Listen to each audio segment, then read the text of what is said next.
જય દ્વારકાધીશ કહીશ તો આજે આપણે બનાવીએ છીએ આલુ પરોઠા. આલુ પરોઠામાં આપણે આવો મસાલો જો કરીને રાખી દીધો છે. વિડીયો બનાવવાનો ટાઈમ ના આવ્યો છોકરા વાહે. અમારો બુરો છે ને મને અડધી કરી નાખશે. મારો મોટો એવો જ છે, ઉઠીને ઈધો રાડા તો થયો તો એને તો મીકો હું રમવા. પછી આમાં મસાલો બનાવ્યો છે. આમાં હું નાખ્યું જ બટેકા બાફા છે, ધાણા, મરચાં, લીલું લસણ થોડુંક, અને ગરમ મસાલો, ખાંડ, લીંબુ, મરચાંની ભૂકી, મીઠું અને બધું જેટલો આપણા ઘરના રૂટીન મસાલા હોય ને એ બધા નાખી, ધાણા જીરું, થોડીક હિંગ બધું નાખીને આવો મસાલો તૈયાર કરી લીધો છે આપણે.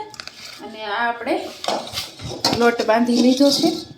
આમાં નાખ્યો છે મેંદો ને ઘઉં બે મિક્સ કર્યા છે, અને એમાં થોડુંક મીઠું નાખ્યું છે. આવી રીતનો લોટ બાંધી અને હવે આપણે બનાવશી પરોઠા. અલગ રીતના બનાવીએ આપણે પરોઠા, એટલે બન્યા રહેજો વિડીયામાં. જય દ્વારકાધીશ. જય દ્વારકાધીશ. તો આપણે છે ને પરોઠા બનાવી છીએ. જો આવી રીતના વણી નાખવાની આ પરોઠા, આવી રીતના વણી અને આ એક જ સાઈડ પકાવવાનું. આપણે આવી રીતના એક સાઈડ આપણે પકાવવાનું પરોઠું. આમાં જો એક સાઈડ પકી જાય ને પછી આવી રીતના રાખી દેવાનું. આપણે અલગ રીતના પરોઠા બનાવવાના છે. હા જા. હા તો આવી રીતના એક સાઈડ પહેલાં આપણે બધી પકાવી લે. દ્વારકાધીશ ગઈશ. તો આવી રીતના આપણે હવે રોટલી આમ રાખશી, પછી એમાં મસાલો આવી રીતના ભરી એકદમ ચટણી જીરીક નાખીને જરાક આપણે ખજૂર આંબલીની ચટણી પણ બનાવી છે. અને આવી રીતના આપણે મસાલો એકદમ અસલ ભરી નાખશી.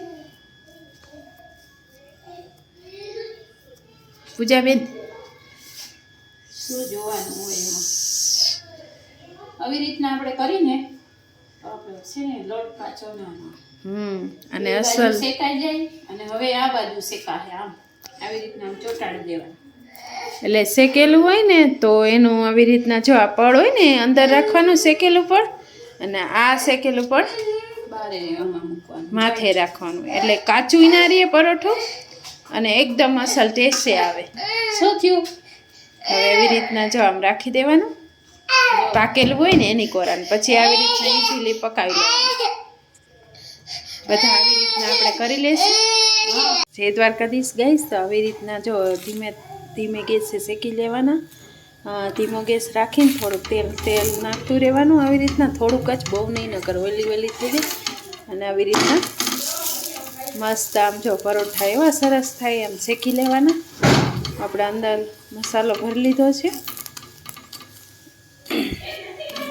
આમ શેકવાના એકદમ પ્રેસ કરીને, એટલે કાચું ના રહીએ અંદરથી તો નહીં જ રહીએ. અને ઓલું પરોઠું આપણે બનાવીને તો અંદર લોટ કાચો રહી જાય, અને આમાં છે ને આમ કાચું નહીં રહીએ એકદમ. તો આવી રીતના જો સરસ પકાવી લેવાના. તો બન્યા રહેજો વિડીયોમાં. દ્વારકાધીશ. આપણા આલુ પરોઠા બનીને તૈયાર થઈ ગયા છે. હવે આપણે આ કટરથી આપણે કટ કરી નાખશી. થઈ ગયો? હા. તો જય દ્વારકાધીશ. આપણો પરોઠા આપણે કટ કરી લીધા. જો કટ કરીને એવી રીતના રાખી દીધા. અને ચટણી સાથે તમે એવા સરસ લાગશે. તમને એકવાર બનાવજો અને કેવો અમારો વિડીયો લાગે છે, રેસીપી કેવી લાગે છે, ઘરે બનાવજો, પછી ટ્રાય કરજો ને કોમેન્ટ કરજો બધા હારી. અને બહુ મસ્ત છે. જો ટેસ્ટ કરી લો. બહુ મસ્ત. તો